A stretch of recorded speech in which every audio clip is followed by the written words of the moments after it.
अस्सलाम वालेकुम बच्चों, आज हम पढ़ेंगे जमात तीसरी का सबक। बच्चों, जो सबक हमने सबक नंबर 17 पढ़ा पिछली क्लासों में, हबा खातून। बच्चों, ये जो बाकी का सबक है हम आज इस क्लास में पढ़ेंगे। बच्चों, हबा खातून को राया से बड़ी हमदर्दी थी। बच्चों, जो हबा खातून थी उसको राया से क्या थी? बड़ी हमदर्दी थी। वो यूसुफ शाह चक को राया के कामों में दिलचस्पी लेने का मशवरा दिया करती थी। बच्चों, राया वो होगी जिसका खावन ना हो, दिलचस्पी लेने का मशवरा दिया करती थी। कश्मीरियों ने ऐसी हमदर्द मलका को इसके बाद नहीं देखा। जो कश्मीरियों ने क्या किया, ऐसी हमदर्द मलका को आज तक उसके बाद नहीं देखा। उनकी शायरी अब भी कश्मीर में मकबूल है। जो बच्चों, उनकी शायरी आज भी कश्मीर में मकबूल है। जब यूसुफ शाह चक को मुगल बादशाह अकबर ने कैद किया तो हबा खातून मुसीबत में पड़ गई। बच्चों, जब यूसुफ शाह चक को मुगल बादशाह अकबर ने क्या किया, कैद किया, तो हबा खातून मुसीबत में पड़ गई। उन्हें शोहर की जुदाई का बड़ा दुख था।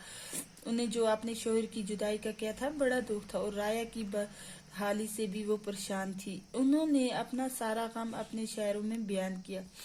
बच्चों, उन्होंने क्या किया, जो अपना सारा काम था उसने अपने शेरों में बयान किए। इनके दर बरे शेर आज भी कश्मीरियों के जुबान पर हैं। लोगों का ख्याल है कि मलका हबा खातून पांदर थान में मस्जिद हबा खातून करीब दफन है।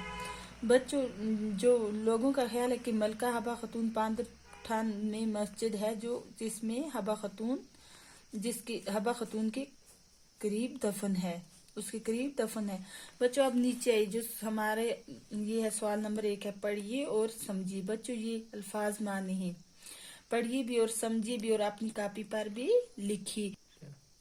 बच्चों, ये जो लफ्ज है अनपढ़ हो गया जिसका माना है जिसने पढ़ा ना हो। जाहिल हो गया बेइल्म।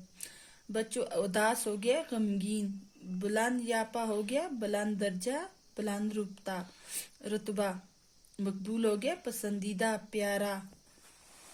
बदहाली हो गया बच्चों खराब हालत बुरी हालत। बच्चों, ये जो मैंने आपको ये अल्फाज माने पढ़ाए, ये आप याद भी करना और अपनी कॉपी पर भी अच्छे से लिखना। अल्लाह हाफिज।